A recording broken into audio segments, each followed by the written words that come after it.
Okay, so we are going to start with a quick revision of uniform circular motion. हमने last lecture में मतलब कल के lecture में what we have seen so far is हमने सिर्फ कल इंट्रोडक्शन देखा था motion and types of motion जिसमें linear and angular motion. Circular motion is a type of angular motion हमने ये देखा था.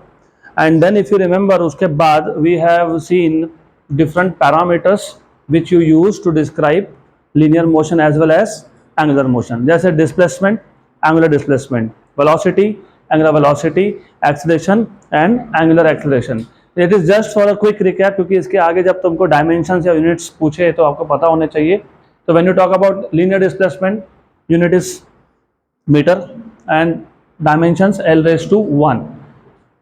अगर मैं angular displacement पूछूंगा तो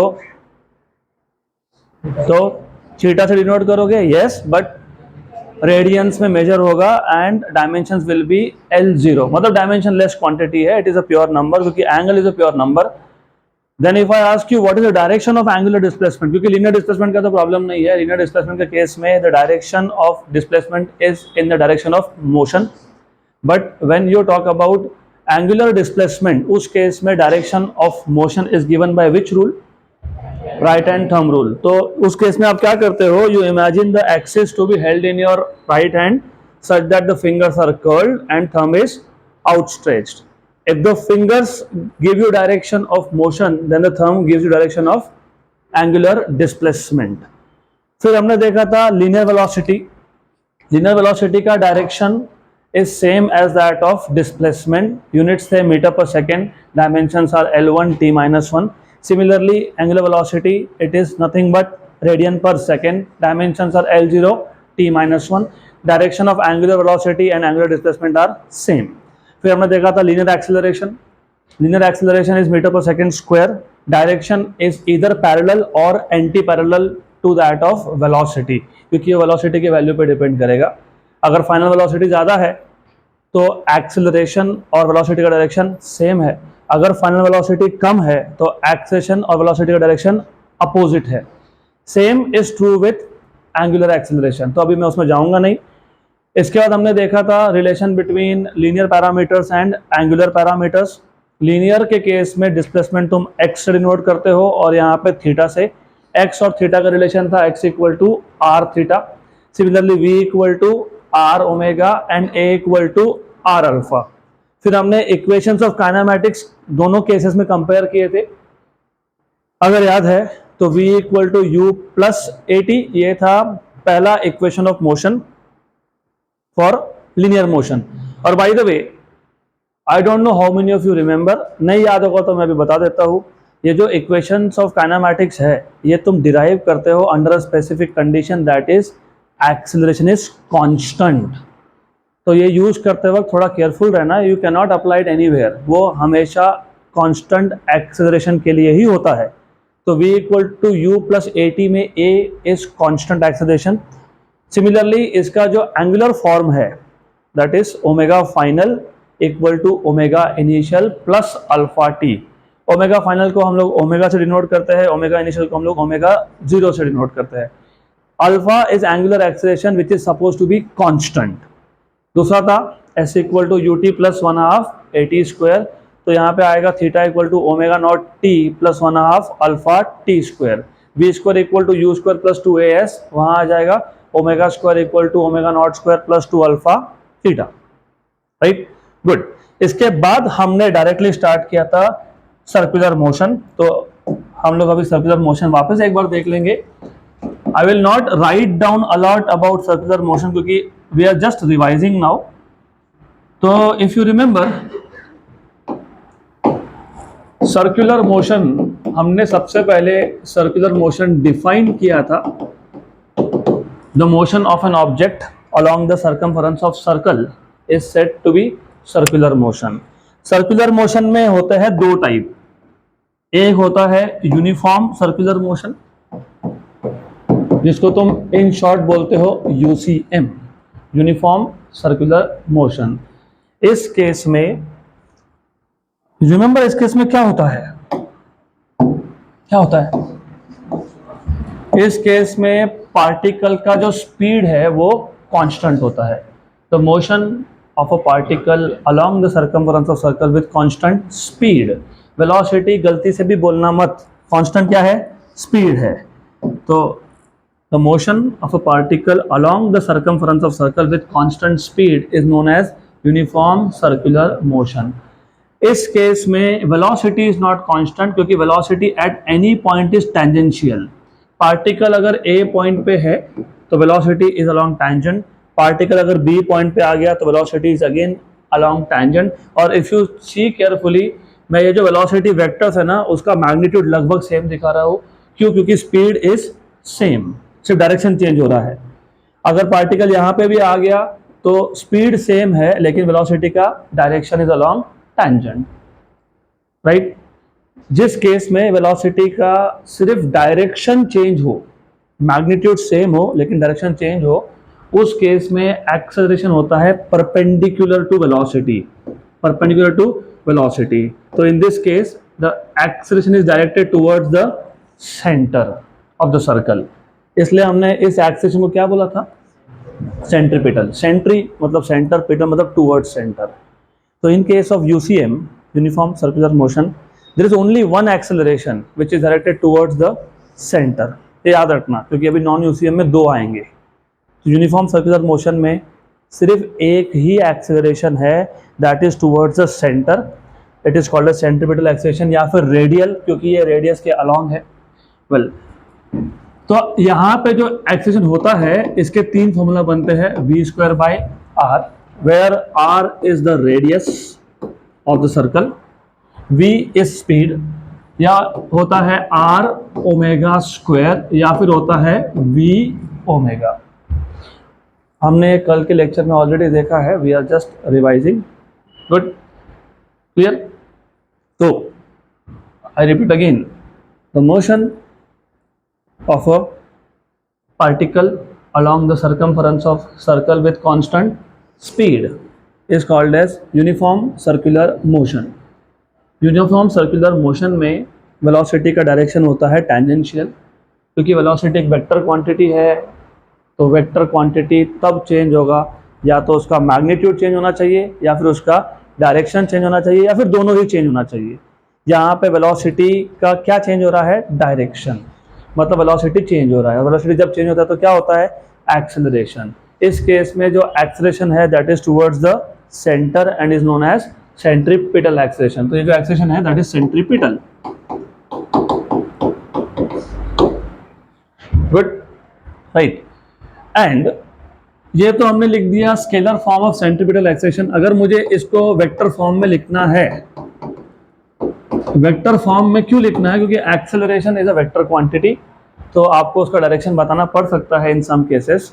तो हम लोग क्या करते हैं? हम लोग यूनिट वेक्टर्स का यूज करते हैं। इफ यू रिमेंबर, हम लोगों ने यूनिट वेक्टर्स यूज किए थे टू स्पेसिफाई डायरेक्शन।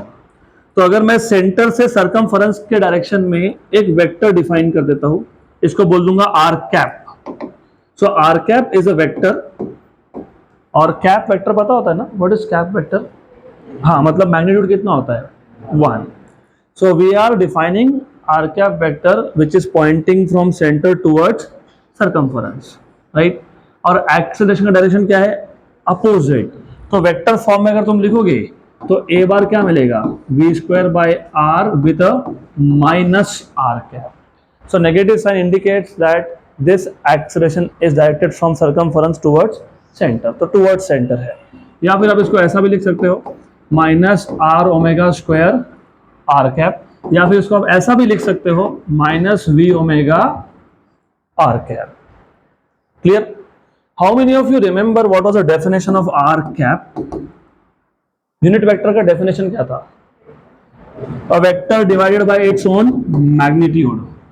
एक वेक्टर को उसी के मैग्नीट्यूड से डिवाइड कर दो। अब ऐसा क्यों करते हैं? बस सिंपल सा रीजन है, आप ही ने बोला कि ये कैप वेक्टर मतलब यूनिट वेक्टर होता है, और यूनिट वेक्टर मतलब मैग्नीट्यूड इज 1। तो चलो इमेजिन करो मेरे पास एक रेडियस है, क्योंकि सर्कल है तो उसका रेडियस होगा। मान लेते हैं जो सर्कल है इसका रेडियस 5 मीटर है, 5 मीटर, राइट। तो अगर मैं एक वेक्टर बना रहा हूं आर बार, वो यूनिट वेक्टर होगा क्या? नहीं। क्यों? क्योंकि रेडियस का मैग्नीट्यूड कितना था? 5। उसको यूनिट वेक्टर बनाने के लिए क्या करोगे? Divide by 5।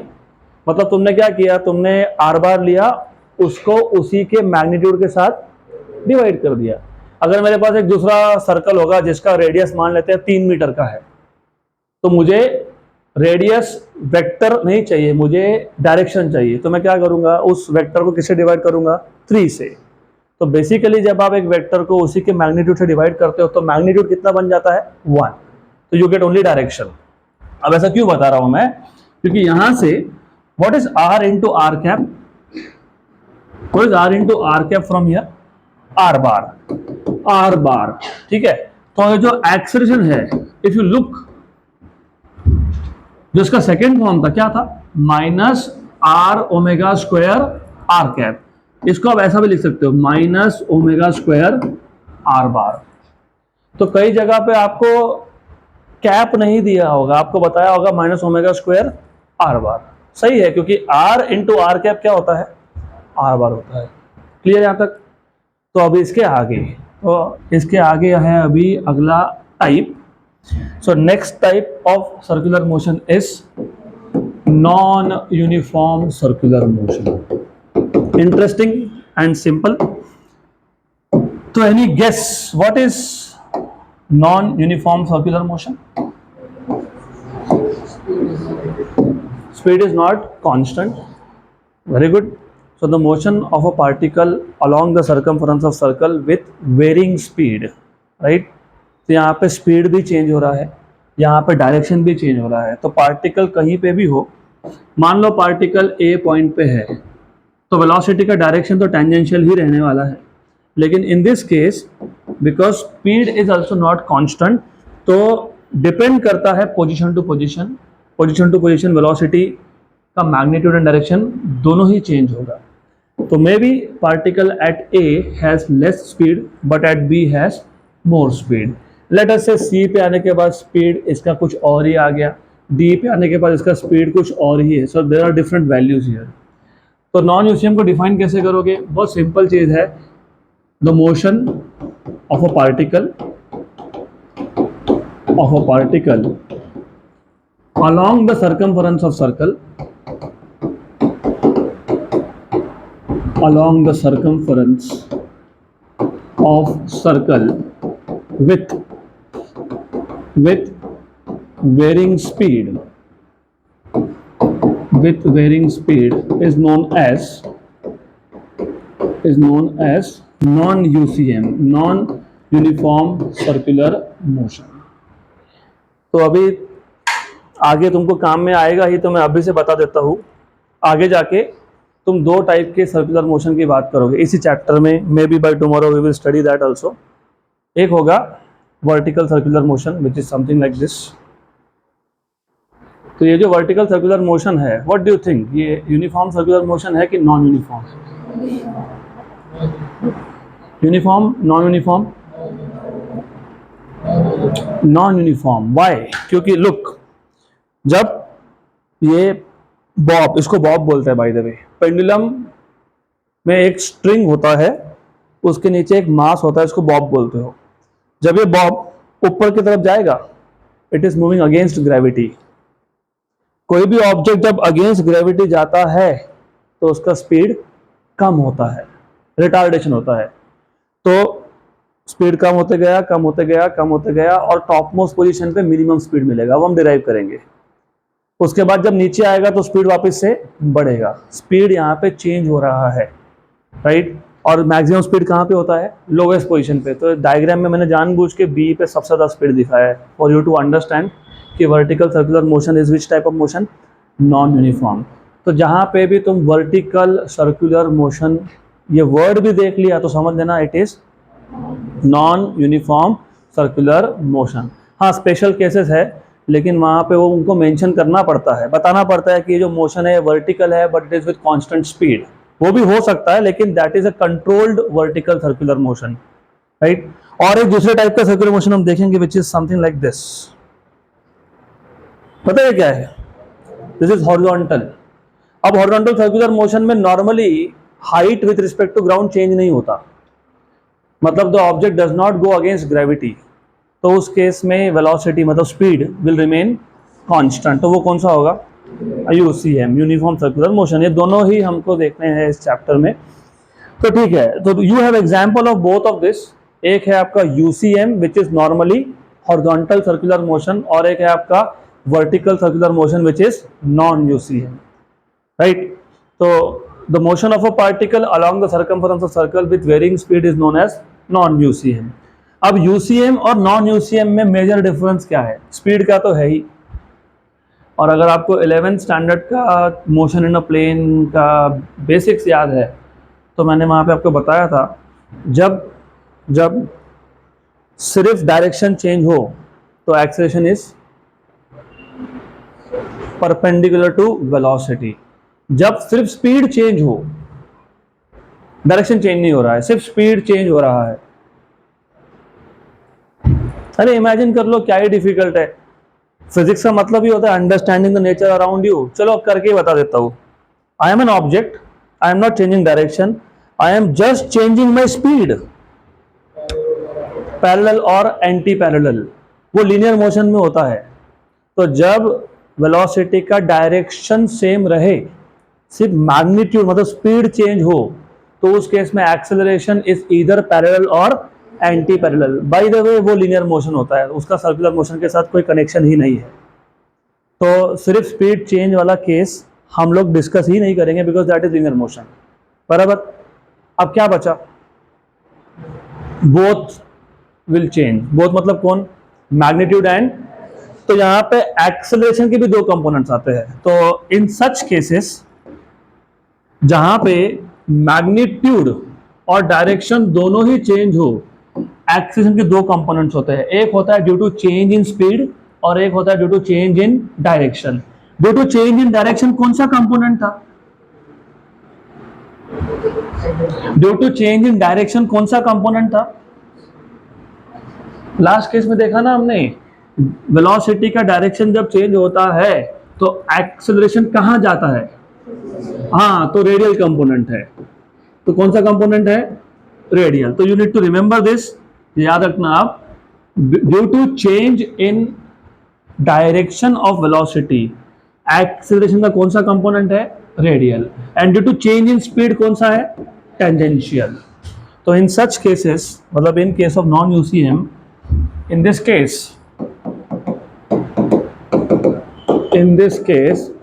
acceleration has two components,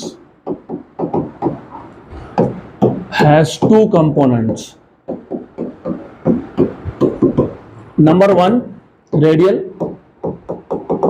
component क्यों आया? due to change in direction, very good, due to change in direction। और दूसरा कौन सा है? टेंजेंशियल। ये क्यों आया? Due to change in speed, velocity नहीं, due to change in speed, due to change in speed. है दैट क्लियर? तो व्हेन बोथ चेंज, जब मैग्नीट्यूड और डायरेक्शन दोनों चेंज हो तो दो कंपोनेंट्स आएंगे। एक होगा because of change in direction which is towards centre, जिसको तुम बोलते हो रेडियल। दूसरा आता है due to change in speed, वो आता है अलोंग द टेंजेंट। तो हमारे पास दो कंपोनेंट है। Where will be the resultant? Along the diagonal. तो इस केस में जो रिजल्टेंट एक्सेलरेशन है that is not pointing towards the centre, it is along the diagonal of both AR and AT। तो in this case the resultant acceleration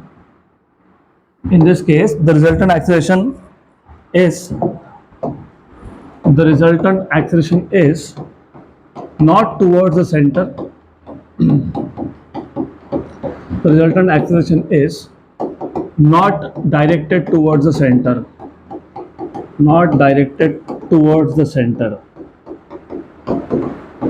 और by the way, what will be resultant acceleration का magnitude? अगर मेरे पास दो vector है, both are perpendicular to each other, resultant क्या होता है?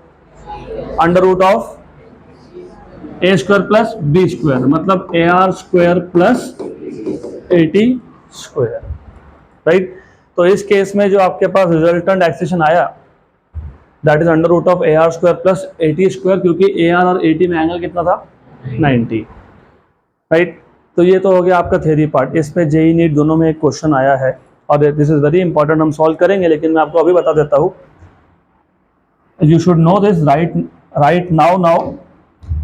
ऐसा है, फॉर एग्जाम्पल, तो नॉन यूसीएम में as you know there are two components. कौन से दो कंपोनेंट्स? ए आर मतलब रेडियल और ए टी मतलब टेंजेंशियल। और यूसीएम में ओके रेडियल ओनली। तो क्वेश्चन ऐसा था, आपको मोमेंटम वेक्टर दिया हुआ है, मोमेंटम वेक्टर, तो कुछ वेक्टर दिया हुआ है I cap plus J cap plus something K cap, और आपको एक्सेलरेशन का वेक्टर दिया हुआ है।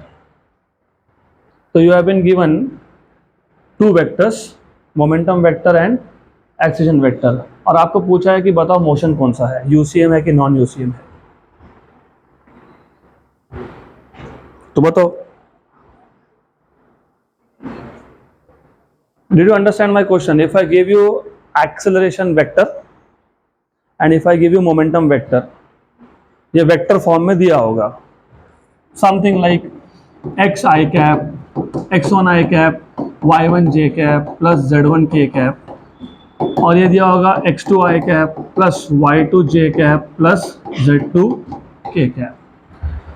आपको इन दोनों वेक्टर से बताना है whether the motion is uniform circular motion, whether it is non uniform circular motion, और नॉन यूनिफॉर्म में भी दो ऑप्शन थे, एक्सेलरेटेड और रिटार्डेड। तो कैसे बताओगे? How will you tell? नहीं, चलो मैं बता देता हूँ। वेलोसिटी का डायरेक्शन हमेशा क्या होता है? Tangential. Very good. What is momentum? Mass into velocity. तो जो डायरेक्शन वेलोसिटी का वो किसका है? मोमेंटम का। Very good. और अगर एक्सेलरेशन वेक्टर का और मोमेंटम वेक्टर का डॉट प्रोडक्ट जीरो आ गया, दो वेक्टर्स का डॉट प्रोडक्ट जीरो कब होता है? When they are perpendicular to each other. तो मोमेंटम वेक्टर तो तुमको ऑलरेडी पता है कहां है, अलोंग टेंजेंट। अगर मैं ए बार डॉट पी बार करता हूं, जीरो मिल गया, तो इसका मतलब क्या है? मोमेंटम को एक्सेलरेशन क्या है? परपेंडिकुलर। तो एक्सिस इज डायरेक्टेड टुवर्ड्स, ये कौन से केस में होता है? यूसीएम। तो अगर A bar dot P bar zero आ जाता है तो मोशन कौन सा है? यूसीएम है। आ गया ध्यान में? तो when you have a bar dot p bar as 0, this corresponds to uniform circular motion. अगर a bar dot p bar 0 नहीं आता तो फिर आप क्या करोगे? ap cos theta. तो cos थीटा मिल जाएगा यहां से आपको a bar dot p bar upon ap। इसको कैलकुलेट करना पड़ेगा। गुड। cos थीटा की वैल्यू पॉजिटिव आना और cos थीटा की वैल्यू नेगेटिव आना, what does that mean? cos theta की वैल्यू पॉजिटिव आने का क्या मतलब होता है? पॉजिटिव आना मतलब एंगल इज पॉजिटिव आना।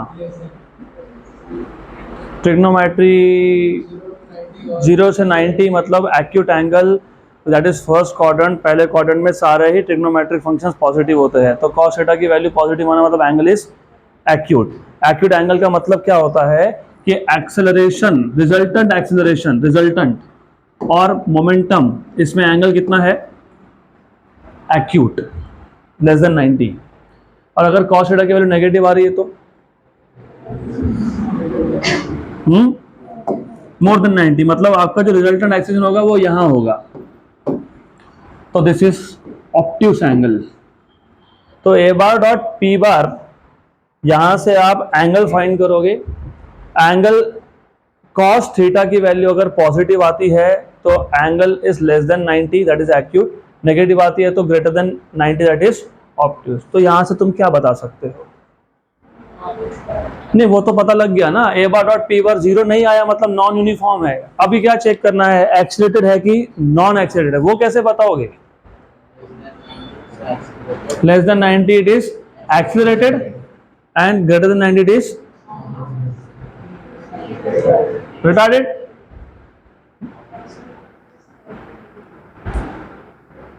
Retarded. I am asking you a very simple question.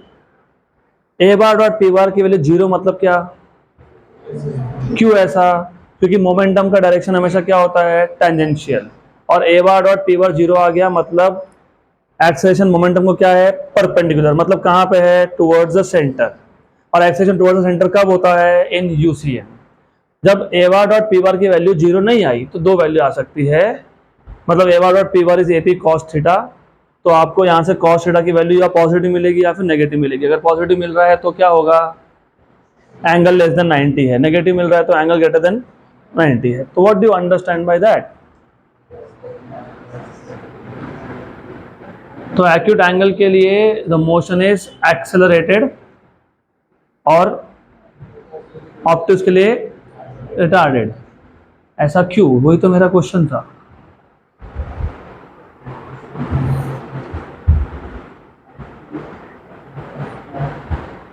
That is what I am asking you, ऐसा क्यों?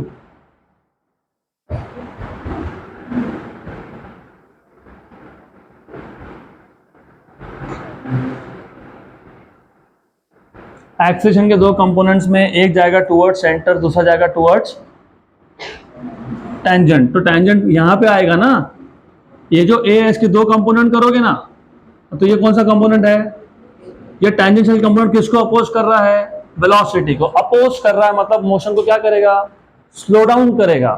तो स्लो डाउन करेगा मतलब ये मोशन रिटार्डेड होगा कि एक्सीलरेट होगा? हाँ, तो अभी इसके आगे याद रख लेना, ये आपको आगे क्वेश्चन आएगा। तो tell me if A bar dot P bar is equal to zero, which type of motion is that? अगर A bar dot P bar zero नहीं आया तो नॉन यूसीएम। लेकिन नॉन यूसीएम में दो केसेस है, एक्सेलरेटेड और रिटार्डेड। फॉर एक्यूट एंगल और for optic angle retarded. Good. तो सिर्फ वेक्टर्स देख के यू कैन सॉल्व। यहां तक क्लियर? तो non UCM there are two components of acceleration. Which two components? Radial and tangential. Radial component is because of change in direction and tangential is due to change in speed. Clear यहाँ तक? Good. अब now we will see centripetal and centrifugal forces. तो पहले हम देखेंगे what is centripetal force. How many of you remember Newton's laws of motion? Newton laws of motion. पहला law क्या बताता है आपको? एवरी ऑब्जेक्ट और particle if it is at rest और in a state of uniform motion it will remain so unless an external unbalance force is applied to it. तो जब तक आप एक ऑब्जेक्ट पे एक्सटर्नल अनबैलेंस फोर्स नहीं लगाते हो तब तक उसका स्टेट ऑफ मोशन चेंज नहीं होता है। स्टेट ऑफ मोशन चेंज नहीं होना मतलब क्या? मतलब उसका एक्सेलरेशन नहीं होना। What is Newton's second law of motion?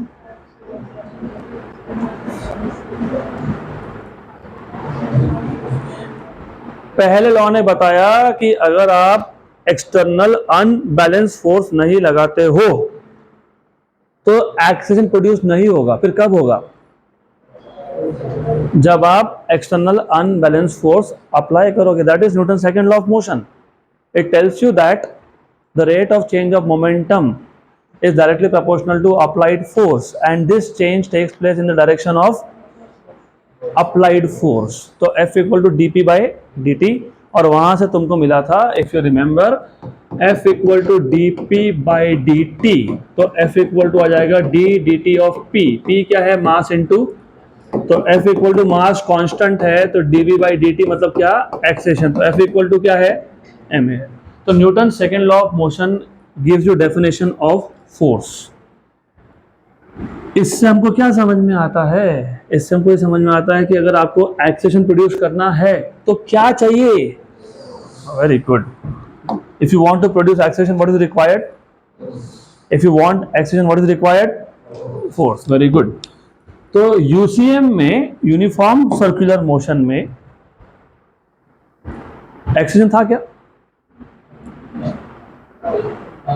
था? नहीं था। Was there acceleration in UCM? No. तो टुवर्ड्स सेंटर क्या था फिर? मैं इसलिए बोल रहा हूँ कि ये ना बेसिक चीज़ें शुरू में बतानी पड़ती है। मे बी यू फील कि एक ही चीज़ 10 बार क्यों, क्योंकि आगे का कनेक्शन नहीं बैठेगा अदरवाइज। यूसीएम में स्पीड कांस्टेंट है लेकिन direction of velocity is changing. Velocity is a vector quantity. Magnitude मतलब स्पीड चेंज हुआ तो भी वो चेंज होगा, मतलब एक्सेलेरेशन होगा। अगर डायरेक्शन चेंज हुआ फिर भी वो चेंज होगा तो क्या होगा, एक्सेलेरेशन होगा। तो यूसीएम में क्या चेंज हुआ था, डायरेक्शन। स्पीड चेंज हुआ था क्या, नहीं। डायरेक्शन चेंज हुआ तो वेलोसिटी चेंज हुआ क्या, यस। वेलोसिटी चेंज हुआ तो एक्सेलेरेशन है क्या, यस। कहां पे है, towards centre.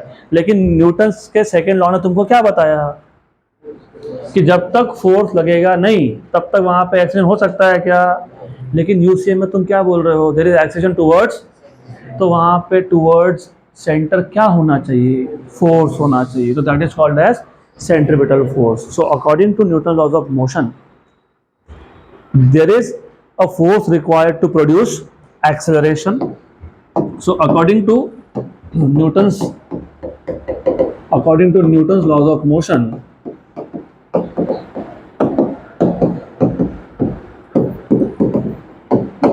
there is a force required to produce acceleration. अब अगर मोशन यूनिफॉर्म सर्कुलर मोशन है फिर भी उसमें एक्सेलेरेशन है टुवर्ड्स सेंटर। देयरफॉर इवन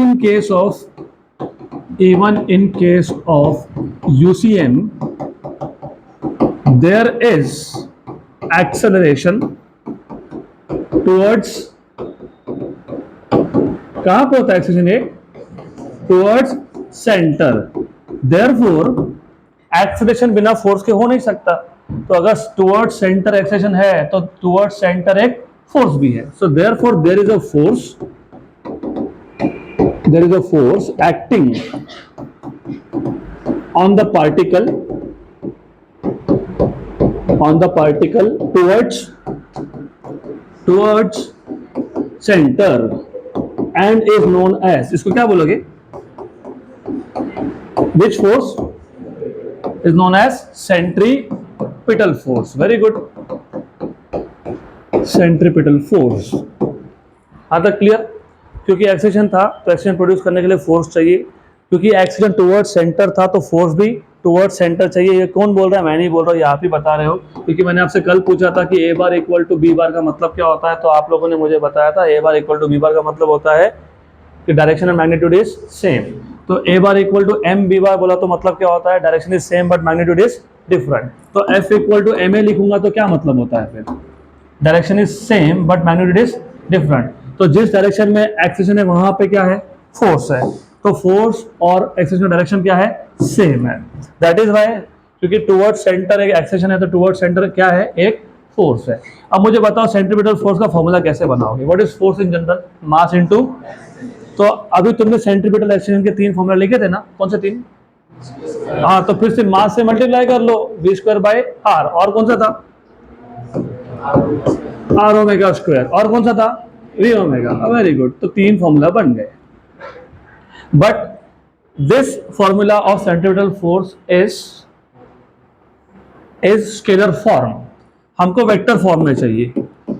तो वेक्टर फॉर्म में हम सिर्फ एडिशनली क्या देने वाले हैं, direction. What was the direction of centripetal acceleration, towards centre. तो what is direction of centripetal force, towards centre. Towards centre के लिए तुम क्या लिखते हो, माइनस आर कैप, बाकी एज इट इज। तो M we square by R, R cap with minus sign, minus M R omega square are cap and minus M V omega R cap. हो गया, राइट। तो verify भी कर लो, notes में minus sign अगर नहीं है तो लिख लेना, वहां पे होगा ही, आइडियली स्पीकिंग वेक्टर फॉर्म में होना ही चाहिए, है पक्का पक्का, गुड। तो ये आ गया आपका सेंट्रीपिटल फोर्स। लॉजिक बहुत क्लियर है। न्यूटन्स लॉज ऑफ मोशन हमको ये बताता है कि एक्सेलरेशन प्रोड्यूस करने के लिए फोर्स चाहिए। Motion even if it is uniform, वहां पे एक एक्सेलरेशन था टुवर्ड्स सेंटर, मतलब there has to be a force towards centre, उसको सेंट्रीपिटल फोर्स बोल देंगे। डिफाइन कैसे करोगे, simple, force acting on a particle performing uniform circular motion directed towards the centre along the radius is called as centripetal force. Formula is M we square by R, M R omega square, M B omega. Vector form में लिखना है तो minus R cap सबके साथ लगा दो, हो गया वेक्टर फॉर्म। Clear, right. अब आते हैं अगले टाइप के फोर्स पे। थोड़ा सा कंफ्यूजन क्रिएट होगा बट डोंट बी कंफ्यूज्ड, मैं बताता हूं। आपको वापस से कुछ कॉन्सेप्ट रिवाइज करवाने पड़ेंगे। जैसे do you remember we have seen in 11th standard two types of frames of references, inertial and very good। तो चलो वो दो टाइप तो देखेंगे। what is the frame of reference?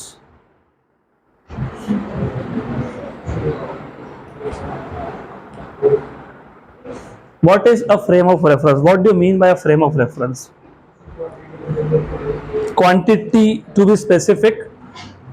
जब आप मोशन की बात करते हो, कौन से पैरामीटर हम यूज करते हैं? Displacement, velocity and. तो कोई भी पैरामीटर कहीं से तो मेजर होगा ना, तो you will need some origin, मतलब you will need some coordinate system. तो मोशन को डिस्क्राइब करने के लिए जो आप कोऑर्डिनेट सिस्टम यूज करोगे उसको बोलोगे फ्रेम ऑफ रेफरेंस। अब फ्रेम ऑफ रेफरेंस दो टाइप के होते हैं। मैं आई कट इट शॉर्ट, मैं एकदम सिंपल भाषा में समझा दूंगा। What are the two different types of frame of reference. मान लो आई एम द ऑब्जर्वर, तो मोशन को मैं मेजर कर रहा हूं, मतलब मैं जहां खड़ा हूं वो फ्रेम ऑफ रेफरेंस बन गया, राइट। I am at rest and I am looking at some object which is moving, तो फ्रेम ऑफ रेफरेंस इस केस में रेस्ट पे है। ऐसे फ्रेम ऑफ रेफरेंस को तुम बोलते हो इनर्शियल फ्रेम ऑफ रेफरेंस। अगर मैं खुद मोशन में होता लेकिन यूनिफॉर्म मोशन में होता, मतलब मेरा वेलोसिटी कांस्टेंट है, इसको भी हम लोग बोलते हैं इनर्शियल फ्रेम ऑफ रेफरेंस। तो any frame of reference which is at rest और which is moving with constant velocity is known as inertial frame of reference. Inertial frame of reference में Newton's laws of motion valid होते हैं। Valid होने का मतलब क्या है? Inertial frame of reference से जब आप ऑब्जेक्ट के मोशन को मेजर करोगे, स्टडी करोगे, तो उस केस में ऑब्जेक्ट का एक्सेलरेशन तब तक नहीं होगा जब तक उस पर क्या नहीं लगेगा? External unbalance force. तो हम लोग इसलिए बोलते हैं the frame of references in which Newton's laws of motion are valid are known as inertial frame of reference or non-accelerated frame of reference। Logically speaking, मैं रेस्ट पे हूँ, आई एम एन ऑब्जर्वर, आप सब रेस्ट पे हो, none of you is accelerated, right? तो which frame of reference? Inertial। I am moving with constant velocity and I am looking at you। मुझे ऐसा लगेगा कि आप लोग मूव हो रहे हो but with constant velocity। Again, which frame of reference? Inertial। अब मैं खुद एक्सेट करता हूं खुद को and I look at you, तो जब मैं मेजर करूंगा तो मुझे आपका वेलोसिटी चेंज होता हुआ दिखेगा। चेंज होता हुआ दिखेगा मतलब क्या है? एक्सेलरेशन है। लेकिन आप पे तो कोई फोर्स लगा नहीं। किसने लगाया फोर्स? No force. लेकिन न्यूटन लॉज ऑफ मोशन क्या बताते हैं? फोर्स नहीं तो क्या नहीं, बट मेरे हिसाब से तो तुम एक्साइटेड थे ना। वाई? क्योंकि फ्रेम ऑफ रेफरेंस खुद क्या था? एक्साइटेड था, राइट। ऐसे फ्रेम ऑफ रेफरेंस को क्या बोलोगे? Non inertial. इसमें Newton laws of motion valid होते हैं क्या? नहीं होते हैं। Very good. तो inertial frame of reference is non accelerated in which Newton laws of motion are valid and non inertial frame of reference are accelerated frame of reference in which Newton laws of motion are not valid. Not valid मतलब invalid. यहां तक clear? अब centrifugal force समझने के लिए और एक चीज पता होनी चाहिए। जब तुम सेंट्रीफ्यूगल फोर्स की बात करोगे मतलब you are strictly in non inertial frame of reference. मतलब फ्रेम ऑफ रेफरेंस कौन सा है? एक्सेलरेटेड है, right, correct. Newton law of motion ने क्या बताया था कि जब तक एक्सटर्नल फोर्स प्रोड्यूस नहीं होगा, जब तक एक्सटर्नल फोर्स नहीं लगेगा उस पर, तब तक क्या नहीं होगा? Very good. लेकिन नॉन इनर्शियल फ्रेम में एक्सेलरेशन था क्या? यस। किसने प्रोड्यूस किया? सूडो फोर्स ने। तो यहां पे आप इक्वेशन में एक एक्स्ट्रा टर्म ऐड करते हो only to make Newton laws of motion valid. उस टर्म को क्या बोलते हैं? Centrifugal force is pseudo force. याद रहेगा, सेंट्रीफ्यूगल फोर्स इज अब ऐसा क्यों किया हमने वो भी समझ लो। सेंट्रीपिटल फोर्स क्या था? Toward centre. एक बात बताओ, ये ऑब्जेक्ट है, इसको मैंने छोड़ दिया, कहां गया? कहां गया? नीचे गया, वर्टिकली डाउनवर्ड्स। क्यों गया? ग्रेविटेशनल फोर्स कहां था? नीचे था। तो जिस डायरेक्शन में फोर्स होता है ऑब्जेक्ट वहां पे जाता है। Agree to this? अभी तुमने बोला सेंट्रीपिटल फोर्स टुवर्ड्स, हाँ तो फिर पार्टिकल टुवर्ड सेंटर क्यों नहीं जा रहा? Particle, why it is performing circular motion? That particle should not be able to perform circular motion, क्योंकि फोर्स कहां था? Toward centre. तो जाना चाहिए ना टुवर्ड सेंटर, फिर नहीं जा रहा है।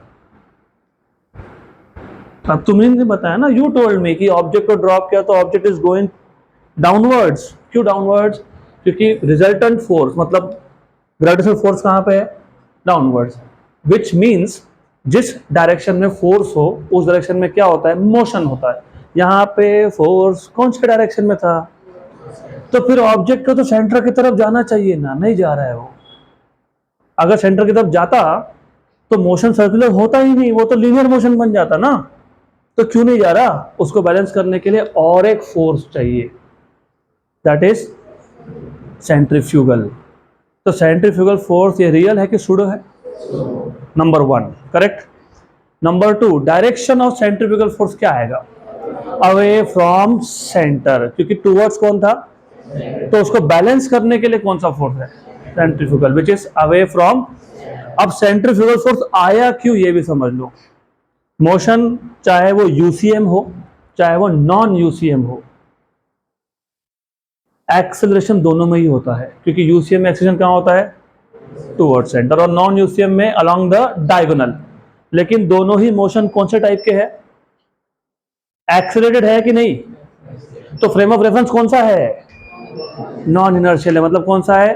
एक्सेलरेटेड है। तो इसमें Newton's laws of motion valid थे क्या? तो एक्स्ट्रा टर्म ऐड करना पड़ेगा क्या? यस। तो उस एक्स्ट्रा टर्म को क्या बोलोगे? Centrifugal force. आ गया ध्यान में? और रियल लाइफ एग्जांपल तो मैंने आपको 11 में ही बता दिए थे, मैं वापस बता देता हूं। आपने सबने एक्सपीरियंस किया है, नहीं किया तो भी जाते वक्त कर लेना। कहीं भी जाओगे घूमने, गाड़ी में बैठे हो, कार ने शार्प राइट टर्न लिया, you feel a push to the left. Left turn लिया, you feel a push to the right. No one was pushing you but you still feel a push because of your own inertia, your own mass, that is centrifugal force, pseudo force। किसने तुमको धक्का नहीं दिया फिर भी लगता है कि someone is pushing, right? याद रहेगा। तो centrifugal force क्या है? pseudo force है। very good। तो centrifugal force is a pseudo force, is a pseudo force in UCM, in UCM या non UCM दोनों ही। तो in circular motion, in circular motion which is directed towards होता है ना, अपोजिट होता है, which is directed away from center, from center of circle। आता clear? बाकी थ्योरी मैं लिख नहीं रहा हूं because you already know that. ये हमने क्यों इमेजिन किया? क्योंकि why did you imagine this? क्योंकि मोशन चाहे यूनिफॉर्म सर्कुलर मोशन हो या नॉन यूसीएम हो, दोनों ही कौन से टाइप के मोशन है? एक्सेलरेटेड। मतलब any particle performing circular motion of any type, it is always having some acceleration. मतलब that particular particle is always in which frame of reference? Non inertial. तो non inertial में एक pseudo force हमको add करना पड़ता है, तो add कर लिया। हो गया? Correct, right. ये जो सेंट्रीपिटल फोर्स है और जो सेंट्रीफ्यूगल फोर्स है उसमें एक ही डिफरेंस है, direction. Magnitude wise they are same. तो मुझे बताओ सेंट्रीफ्यूगल फोर्स का फॉर्मूला क्या बनेगा स्केलर फॉर्म में? Same, M we square by R, या फिर एम आर ओमेगा स्क्वायर, या फिर एम वी ओमेगा। और वेक्टर फॉर्म में क्या बनेगा? वेक्टर फॉर्म में क्या लिखोगे? M we square by R into are cap, M R omega square into are cap. इसको आप M omega square are bar भी लिख सकते हो क्योंकि R into are cap is R bar, या फिर M V omega R cap. आ गया ध्यान में? पक्का? तो for a particle performing circular motion, which are the two forces acting on it? Centripetal, which is towards, and centrifugal, which is towards, which is away from center. अरे गलती मैं बार बार करूंगा, टूवर्ड्स अवे टूवर्ड्स अवे। चलो याद कैसे रखते हुए बता देता हूं। कोई ऐसा है जिसके घर में वॉशिंग मशीन ही नहीं है? मतलब सबके घर में है, वेरी गुड। वॉशिंग मशीन है ना, उसमें ड्रायर नाम का एक चेम्बर होता है। अभी फिलहाल वॉशर और ड्रायर एक ही है, पहले अलग अलग होते थे, एक वॉशर और एक ड्रायर। आपको पता है वो ड्रायर का जो चेम्बर होता है उसका एक साइंटिफिक नाम भी है, पता है क्या बोलते हैं उसको? Spinner is not scientific, centrifuge. क्या बोलते हैं उसको? गेस क्यों बोलते होंगे? क्या होता है उसमें? तुमने गीले कपड़े डाल दिए तो क्या होता है? क्या होता है? सूख जाते हैं। Which is the method of drawing? Heat किया क्या तुमने? नहीं ना, तो कैसे ड्राई हो गए? क्योंकि जब आप उसमें कपड़े डालते हो, that chamber start spinning rapidly and all the clothes are being pushed away because of which force? Centrifugal force. और उस ड्रायर के चेम्बर में छोटे छोटे होल्स होते हैं to drain out the water.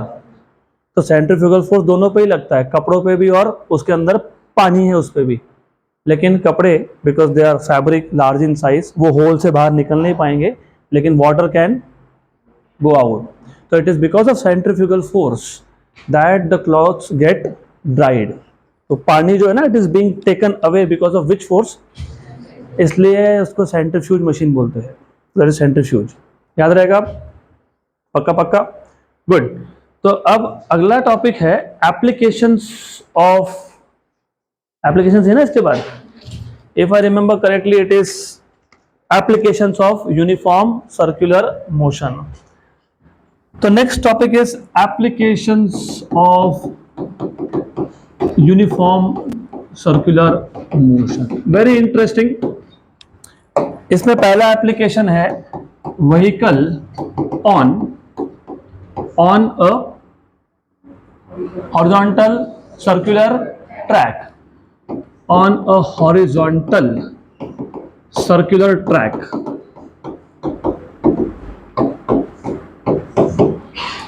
So the idea here is, ये तो again this is closely connected with your everyday activity.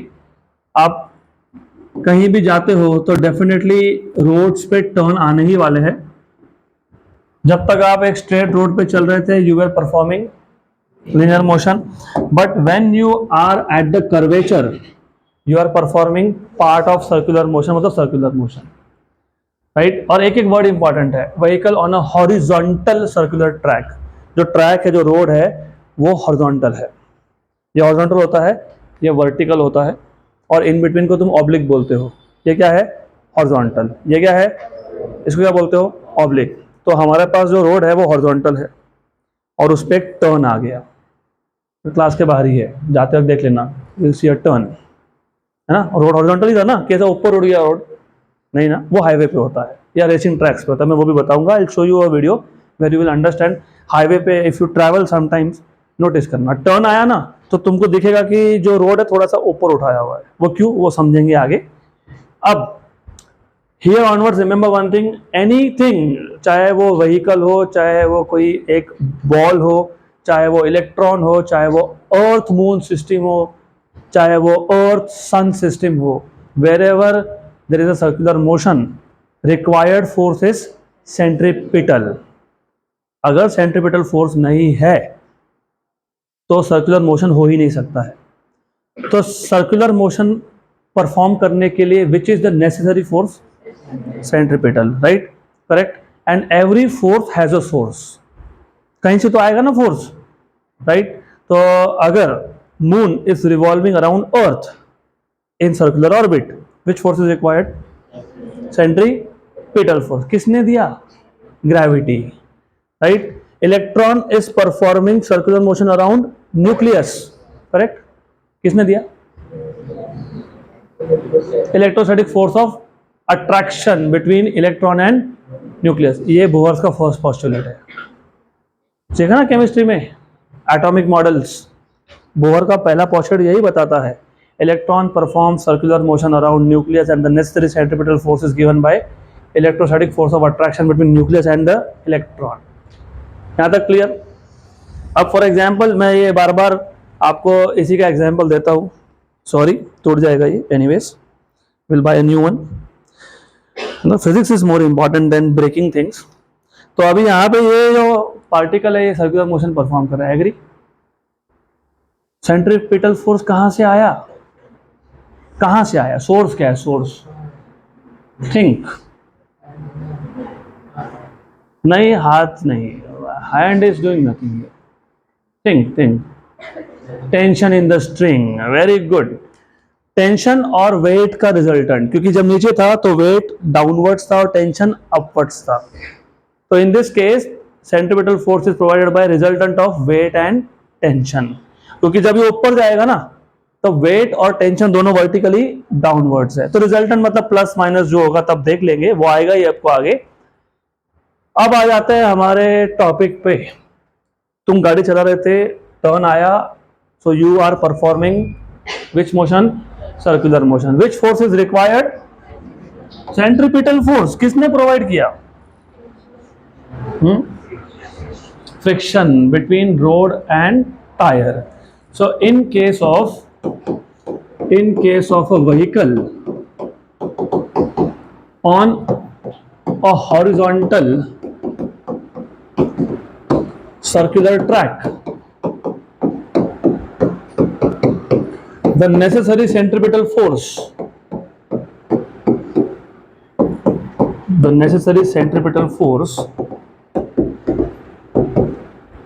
is provided by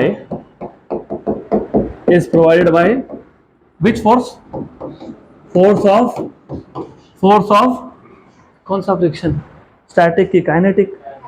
अरे गलती हो गई, स्टैटिक। अब आप बोलोगे तो गाड़ी तो मूविंग था ना, था कि नहीं मूविंग, मूविंग था कि नहीं, तो स्टैटिक कहां से आया फिर? स्टैटिक ही होता है लेकिन गाड़ी तो मूविंग है। सोचो सोचो, थिंक। चलो मैं बता देता हूं पर अगली बार ध्यान रखना। अब गाड़ी टर्न ले रहा है, उसको इस ट्रैक पे रहना है, तो kinetic friction along the curvature है। कहां पे है? Along the curvature. अगर फ्रिक्शन नहीं होता तो ये जो व्हीकल है ना ये सीधा ऐसा जाता, टेंजेंशियली बाहर जाता, मतलब टर्न ले नहीं पाते तुम, इन शॉर्ट। Right, correct. मतलब इन शॉर्ट ये जो स्टैटिक फ्रिक्शन है ये गाड़ी को बाहर की तरफ जाने में प्रिवेंट करता है। तो force of static friction is outwards.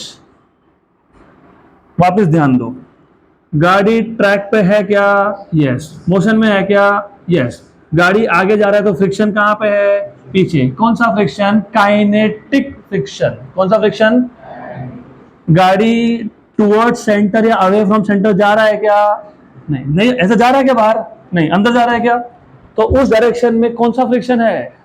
Static. तो static friction is perpendicular to kinetic friction. You are correct that the vehicle is in motion, yes. तो फ्रिक्शन कौन सा आना चाहिए? Kinetic. That is also correct, true. अगर गाड़ी आगे जा रहा है तो काइनेटिक फ्रिक्शन पीछे है। तो if the vehicle is moving along the track, kinetic friction is opposite to it. हमको क्या नहीं चाहिए? We don't want this vehicle to go tangentially या फिर परपेंडिकुलरली बाहर या अंदर, अवे फ्रॉम सेंटर या टुवर्ड सेंटर। हमको नहीं चाहिए ना गाड़ी से अंदर जाए, चाहिए क्या तुमको? नहीं। वो बाहर जाए, चाहिए क्या? नहीं। तो स्टैटिक फ्रिक्शन कौन से डायरेक्शन में? Along this direction. यहां तक क्लियर? पक्का पक्का क्लियर?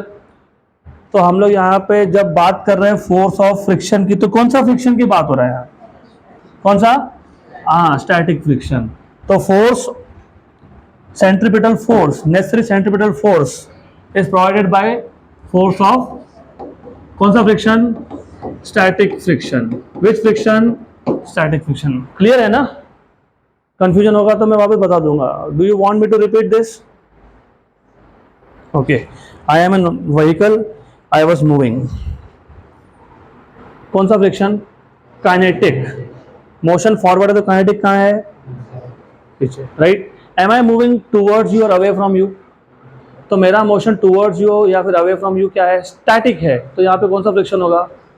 तो मैं वही बोल रहा हूँ, गाड़ी जब टर्न लेता है तो जिस डायरेक्शन में मोशन है उसको अपोजिट काइनेटिक फ्रिक्शन है, लेकिन टुवर्ड्स सेंटर या away from centre is there any motion, नहीं, तो स्टैटिक फ्रिक्शन इज इधर टुवर्ड्स और अवे। अब समझा, तो दोनों फ्रिक्शन है कि नहीं, कौन से दो, kinetic, very good, kinetic is opposite to that of motion, और static is preventing the vehicle from moving इधर इनवर्ड्स और आउटवर्ड्स। अब वो इनवर्ड आउटवर्ड बाद में देख लेंगे, यहां तक क्लियर है, पक्का पक्का, राइट। और अगर फ्रिक्शन नहीं हुआ तो गए,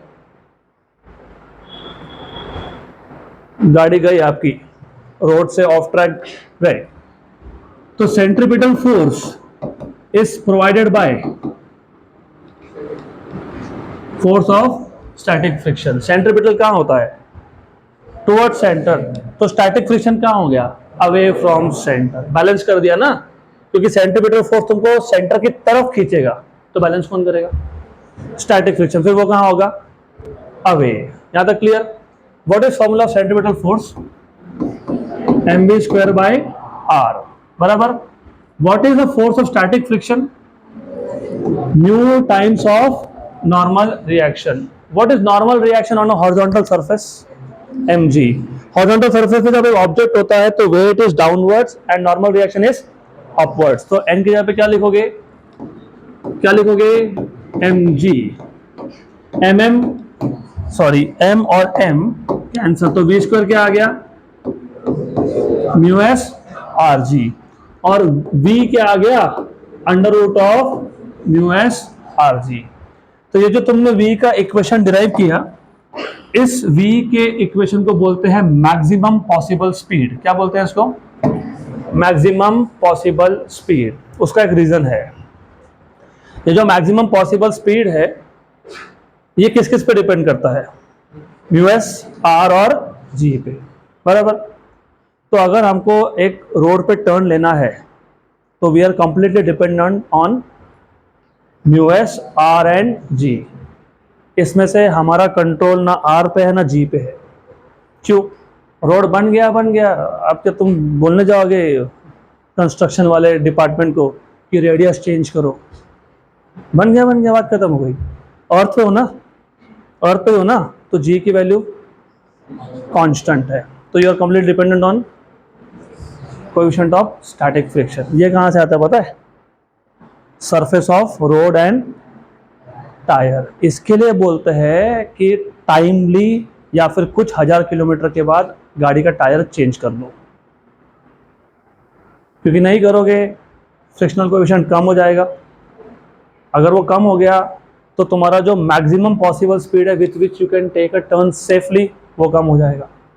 इसके लिए खासकर रेनी सीजन में जब तुम टर्न लेने की कोशिश करते हो, यू फेस सम प्रॉब्लम। अगर तुम ज़्यादा स्पीड पे हो ना,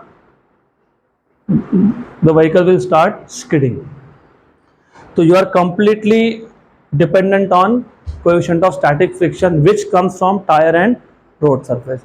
अब खासकर इंडिया में, हमारे कंट्री में, sorry to say that, government को पता है अच्छे से कि हम लोग बहुत केयरलेस है, इसलिए कंक्रीट का रोड बनाना चालू कर दिया। और कंक्रीट के रोड पे तुमने देखा होगा ऐसे लाइन डालते हैं, कभी सोचा है कि लाइन क्यों डाली है ऐसी, फ्रिक्शन बढ़ाने के लिए। So when you start taking a turn, because they know that you are not changing the tires periodically, तो फ्रिक्शन कम होगा, तो उससे एक्सीडेंट बढ़ जाएंगे। and that is why they start making this, of course that is one of the reasons। Concrete roads पे वो जो lines डालते हैं उससे फ्रिक्शन बढ़ता है, लेकिन कंक्रीट यूज़ किया वो रीज़न अलग है, दैट इज लॉन्ग टर्म तक चलता है, वो छोड़ दो, राइट। अब प्रॉब्लम क्या है ना कि मैं सिर्फ इस पे डिपेंडेंट नहीं रह सकता हूँ, म्यू पे। तो हम लोग गाड़ी को सेफली टर्न करवा पाएंगे कि नहीं, वो कौन डिसाइड कर रहा है, म्यू। अगर मुझे टर्न लेने के लिए जो मैक्सिमम स्पीड है उसकी वैल्यू बढ़ानी है तो मुझे क्या बढ़ाना पड़ेगा, म्यू, क्योंकि आर और जी तो मैं चेंज नहीं कर सकता, तो क्या बढ़ाना पड़ेगा। अब म्यू बढ़ाना मतलब फिर प्रॉब्लम है, म्यू बढ़ाओगे तो आपका जो टायर है ना वो जल्दी खराब होगा। जितना ज़्यादा फ्रिक्शन उतना जल्दी वो टायर खराब होगा, राइट। तो it will basically cause wear and tear of the tyre. Number 2, ये पैरामीटर भरोसे वाला भी नहीं है, यू कैनॉट ट्रस्ट।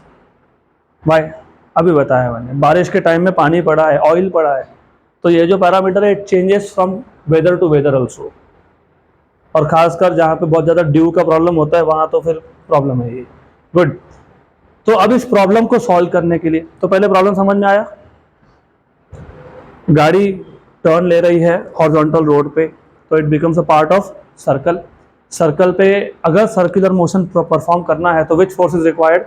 सेंट्रीपिटल। वो किसने प्रोवाइड कर दिया? फोर्स ऑफ स्टैटिक फ्रिक्शन ने। तो वहां से तुमको मैक्सिमम पॉसिबल स्पीड का एक वैल्यू मिल गया under root of mu S R जी, और यहाँ से हमको समझ में आ रहा है कि हम कंप्लीटली डिपेंड हो गए किस पे? फ्रिक्शन पे। अगर मेरी गाड़ी का टायर बहुत पुराना है और रोड का सरफेस भी स्मूथ है तो म्यू एस की वैल्यू बहुत कम है, और म्यू एस की वैल्यू बहुत कम है तो जो स्पीड है with which I can take turn it is also very less. तो we are completely dependent on mu. तो ये प्रॉब्लम सॉल्व करने के लिए एक प्रोसेस होता है जिसको तुम बोलते हो बैंकिंग ऑफ रोड। क्या बोलते हैं उसको? तो अगला टॉपिक क्या है? अगला topic, if you see vehicle on a banked road, तो अगला टॉपिक है vehicle on a banked road, that is called as banking of road.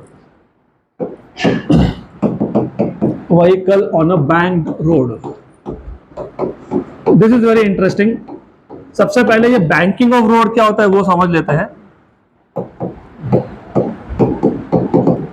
Banking of road ये आपको सिटी के अंदर देखने को नहीं मिलेगा, क्योंकि सिटी के अंदर स्पीड लिमिट 40 या 50 किलोमीटर पर, मैक्सिमम तो 40 किलोमीटर पर आवर होता है, उसके ऊपर चलाना इज इलीगल। बट एनीवेज, तो क्या ही करोगे 50, 60, 70, 100, 200 पे तो नहीं जाओगे सिटी के अंदर, लेकिन हाईवेज पे that becomes a big problem. तो हाईवे पे व्हाट पीपल डू इज, तो वहां पे क्या करते हैं? अब वहां पे ऐसा करते हैं, ये था आपके पास हॉरिजॉन्टल रोड, जैसे ही टर्न आया, सिर्फ टर्न पे, only at the turns, turns पे ना क्या करते हैं ना, ये जो रोड है ना इसको ऐसा ऊपर उठा लेते हैं, और इस प्रोसेस को बोलते हैं बैंकिंग ऑफ रोड। क्या बोलते हैं इसको? Banking of road, right. Road को ऊपर उठा लिया मतलब रोड के आउटर एज को ऊपर उठा लिया, रोड के आउटर एज को ऊपर उठा लिया, आउटर को, इनर को नहीं। तो the process of raising the outer as, the process of raising the outer edge of road with respect to its inner edge is called as banking of road। है समझ में?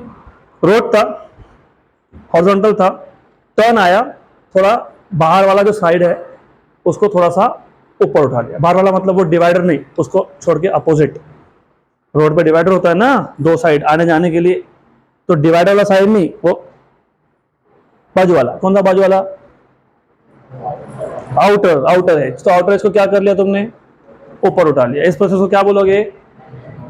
तो the process of raising the outer as of a road with respect to its inner edge, with respect to its inner edge is known as, क्या बोलेंगे इसको? is known as banking of roads। और ये banking कहां करते हैं? Only when there is a turn, straight road पे नहीं करते। और जब तुमने ये प्रोसेस किया तो जो रोड का सरफेस था इसने हॉरिजॉन्टल के साथ एक एंगल बना लिया, इस एंगल को बोलते हैं एंगल ऑफ बैंकिंग। क्या बोलते हैं इसको? तो डिफाइन कैसे करोगे? The angle made by surface of road with respect to horizontal is called as angle of banking. Simple, तो इसको एंगल ऑफ बैंकिंग बोल देंगे। The angle made bye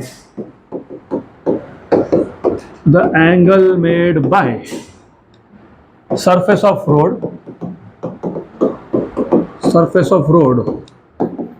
with the horizontal is known as is known as, क्या बोलेंगे इसको, angle of banking. इस पे भी क्वेश्चन आते हैं, they ask you to find out angle of banking. मैं बताता हूँ कैसे फाइंड करेंगे, बाद में आएगा ये। अब द क्वेश्चन हियर इज कि ये बैंकिंग करने से हुआ क्या, just by raising the outer as. देखो प्रॉब्लम क्या था, जब तक तुम प्रॉब्लम नहीं समझोगे सोल्यूशन समझ में नहीं आएगा। प्रॉब्लम क्या था कि जब टर्न आया हॉरिजॉन्टल रोड पे, तो हम टर्न ले पाएंगे कि नहीं वो कौन डिसाइड कर रहा है, कोएफिशिएंट ऑफ फ्रिक्शन। तो ये प्रॉब्लम को सॉल्व करने के लिए हमने कर दिया बैंकिंग। अब बैंकिंग से क्या हुआ, बैंकिंग जब जब व्हीकल टर्न पे आएगा तो तुमने आउटर एज को ऊपर उठा लिया with respect to its inner edge. इसका मतलब अब जो व्हीकल है वो व्हीकल ऐसा है ना, ऐसा हॉरिजॉन्टल सरफेस पे कैसा था। तो इस केस में mg नॉर्मल रिएक्शन को बैलेंस कर रहा था, या फिर नॉर्मल रिएक्शन mg को बैलेंस कर रहा था। ठीक है, यहां तक क्लियर। लेकिन बैंकिंग करने के बाद क्या हुआ, interesting. You know normal reaction तो हमेशा होता है normal to the surface in contact. तो ये क्या हो गया, नॉर्मल रिएक्शन। mg था यहां पे, था ना, यहां पे था ना बराबर। यहां पे कौन सा कंपोनेंट था, mg कॉस, यहां पे साइन। सही है, सही है। लेकिन यहां पे तुमको mg के कंपोनेंट्स करने नहीं है, यहाँ पे mg के कंपोनेंट्स नहीं करने होते, यहाँ पे किसके करने होते हैं, नॉर्मल रिएक्शन पे। Very good. तो नॉर्मल रिएक्शन के कंपोनेंट करने हैं, तो एक काम करना, ये नॉर्मल रिएक्शन कौन से क्वाड्रेंट में जा रहा है, सेकेंड। तो यहाँ एक कंपोनेंट होगा और यहाँ पे एक कंपोनेंट होगा। एग्री, पक्का पक्का, sure sure, 100%। If this angle is theta, what is this angle, theta, पक्का, श्योर। हाँ बोल दो, नहीं बोल दो, सही है, पक्का लिख दो। तो थीटा, फिर ये कौन आ गया, n cos थीटा, और ये कौन आ गया, n sin थीटा। यहां तक क्लियर। तो बैंकिंग करने की वजह से नॉर्मल रिएक्शन के दो कंपोनेंट हो गए, एक हो गया n cos थीटा, उसने किसको बैलेंस कर दिया, और n sin थीटा कहां पॉइंट कर रहा है, सेकेंड क्वाड्रेंट। नहीं, तुम टर्न पे थे, बैंकिंग कहां गया, बैंकिंग, चलो कोई बात नहीं, यहां ध्यान दो। ये हॉरिजॉन्टल रोड था, ये तब तक हॉरिजॉन्टल था जब तक तुम स्ट्रेट रोड पे हो। जैसे ही टर्न आया हमने क्या किया, बैंकिंग कर दिया, आउटर एज को ऊपर उठा लिया। कहां पे, टर्न पे। कहां पे, टर्न पे, टर्न पे, ठीक है, टर्न पे, ये टर्न है।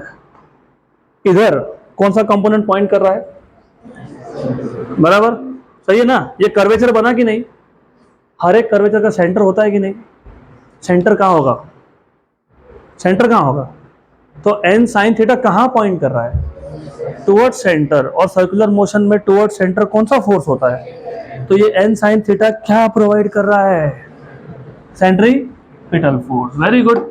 तो n cos थीटा, अब वो नोट्स में अच्छे से लिखा हुआ है, on a bank road the forces acting on the vehicle are etcetera etcetera. Normal reaction, normal reaction के दो कंपोनेंट हो गए, कौन से दो हो गए, n cos थीटा बैलेंसेस, किसको बैलेंस कर दिया, mg को। क्या बन गया, इक्वेशन नंबर 1। और n sin थीटा कहाँ पे पॉइंट कर रहा है, टुवर्ड सेंटर। लेकिन सर्कुलर मोशन में टुवर्ड सेंटर कौन सा फोर्स होता है, सेंट्रीपिटल। मतलब बेसिकली n sin थीटा क्या प्रोवाइड कर रहा होगा, सेंट्रीपिटल। तो mv square by R equal to n sin theta. इन दोनों को डिवाइड कर दो, इक्वेशन 2 को इक्वेशन 1 से डिवाइड कर दिया, तो क्या आ गया, n sin theta upon n cos theta equal to क्या आ गया, mv square by are upon mg। nm cancel, ठीक है। तो गया गया गया और गया, तो क्या बचा,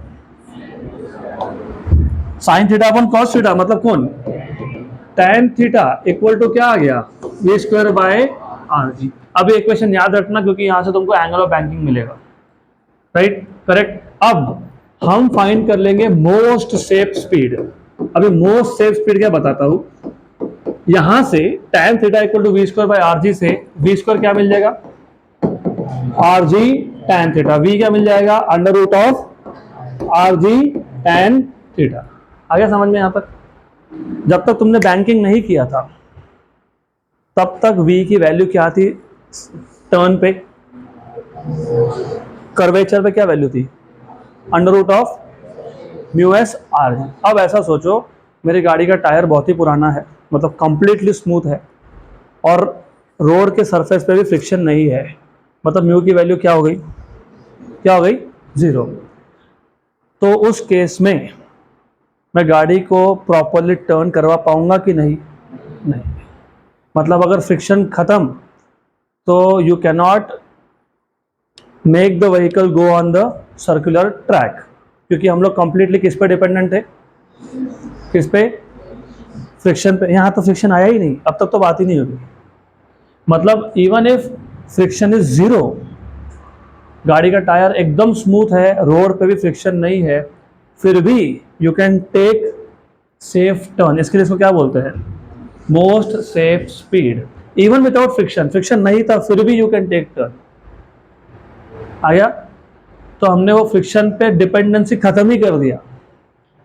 तो अगर फ्रिक्शन नहीं भी है, only by the process of banking, सिर्फ हमने रोड के आउटर सरफेस को थोड़ा सा ऊपर उठा लिया ओवर इट्स इनर सरफेस, उससे नॉर्मल रिएक्शन के दो कंपोनेंट हो गए। एक हो गया कॉस्ट कंपोनेंट, एक हो गया साइन कंपोनेंट। कॉस्ट कंपोनेंट ने mg को बैलेंस कर दिया और साइन कंपोनेंट क्या प्रोवाइड कर रहा है? Centripetal force. तो mg equal to n cos theta and mv square by r equal to n sine theta, दोनों को डिवाइड कर दिया तो tan थीटा इक्वल टू बन गया v square by rg। v square आ गया आपके पास rg tan थीटा, तो v आ गया under root of rg tan theta. और ये इक्वेशन याद रखना, मैं बार बार बोल रहा हूँ, क्योंकि आगे और एक टॉपिक है जिसमें व्हीकल का कोई लेना देना नहीं है, जिसमें बैंकिंग का भी कोई लेना देना नहीं है, जिसमें रोड का ही कोई लेना देना नहीं है, उसमें भी ऐसा सेम फॉर्मूला बनेगा। तो ये याद रखो। तो you also have to think, देखो फिजिक्स 30 चैप्टर्स मोर और लेस, चलो हम पूरे नहीं करते हैं, मतलब 2-3 चैप्टर छोड़ देते हैं, 26 तो करोगे ऑन एन एवरेज। अगर एक चैप्टर में इमेजिन 30 इक्वेशंस है ऑन एन एवरेज, चलो 20 है, तो 26 इंटू 20 इतना तो करना पड़ेगा, इक्वेशन याद रखना पड़ेगा। कितने हो गए? 520। 520 इक्वेशन हम लोग याद रखते बैठेंगे क्या? नहीं रखना होता है। इसलिए थोड़ा सा तुमको कभी कभी चीज़ों को कंपेयर करके याद रखना पड़ता है कि वहाँ भी ऐसा फॉर्मूला था और यहाँ भी ऐसा फॉर्मूला है, तो ये जो फॉर्मूला है ना, ये आगे भी एक जगह पे आएगा। सिर्फ याद रखो, ये फॉर्मूला अब तुमने कौन से कंडीशन में डिराइव किया? Vehicle moving on horizontal bank road है। हॉरिजॉन्टल रोड है कि, तो कौन सा रोड है ये? बैंक रोड है। लेकिन मोशन कौन सा है? हाँ, लेकिन कौन सा? सर्कुलर। हॉरिजॉन्टल की वर्टिकल, तो सर्कुलर मोशन कौन सा है? हॉरिजॉन्टल। और सरफेस कैसा है? बैंक्ड है। याद रहेगा ये? गुड।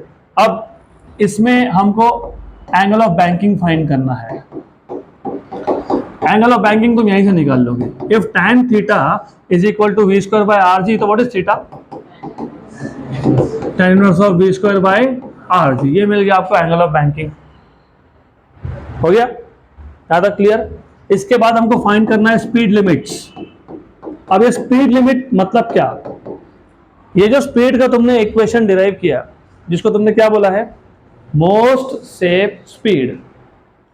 मतलब अगर फ्रिक्शन नहीं है और फिर भी मुझे टर्न लेना है, कौन से रोड पे?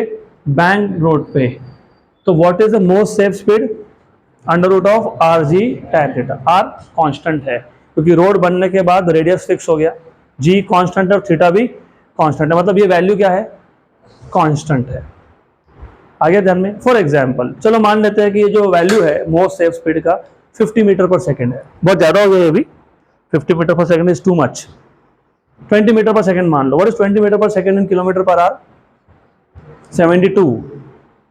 तो मान लेते हैं कि ये जो स्पीड का वैल्यू है ना, ये 72 किलोमीटर पर आवर है, राइट? तो अब मुझे पता है मेरी गाड़ी पुरानी है, टायर मैंने चेंज किया नहीं, रीज़न कुछ भी हो सकता है, मैं आलसी था, मेरे को पैसे बचाने थे, मेरे पास पैसे ही नहीं थे टायर खरीदने के, एक्सेट्रा एक्सेट्रा। बट अभी टर्न आया and I know there is no friction या फिर वेरी लेस फ्रिक्शन। एंड पहली बात तो मुझे v की वैल्यू पता नहीं होगी, क्योंकि मुझे क्या पता है रेडियस कितना है रोड का? पता है क्या? एंगल ऑफ बैंकिंग पता है क्या? नहीं। चलो ठीक है, गवर्नमेंट ने हेल्प कर दी, बोर्ड लगा दिया कि यहाँ पे इस टर्न पे तुम्हारा स्पीड 72 किलोमीटर पर आवर ही चाहिए। मतलब मैं 71 पे भी नहीं जा सकता, 73 पे भी नहीं जा सकता फिर, है ना? ऐसी बात होगी ना? तो हम कभी भी स्ट्रिक्टली स्पीड्स को फॉलो करते हैं क्या? नहीं। तो हमारा जो स्पीड है वो या तो इससे कम होगा, मोस्ट सेफ स्पीड से कम होगा, या तो उससे ज़्यादा होगा। लेकिन अब कम कितना कम, उसकी भी तो कोई वैल्यू होगी ना। मोस्ट सेफ स्पीड से कम कितना जा सकते हो? There has to be some value. Zero तो नहीं कर सकते हो, गाड़ी रोक दी तुमने, क्या मतलब है फिर? हाँ, 200 किलोमीटर भी नहीं जा सकते ना। तो अगेन पहले आइडिया समझ लो, ये मोस्ट सेफ स्पीड था।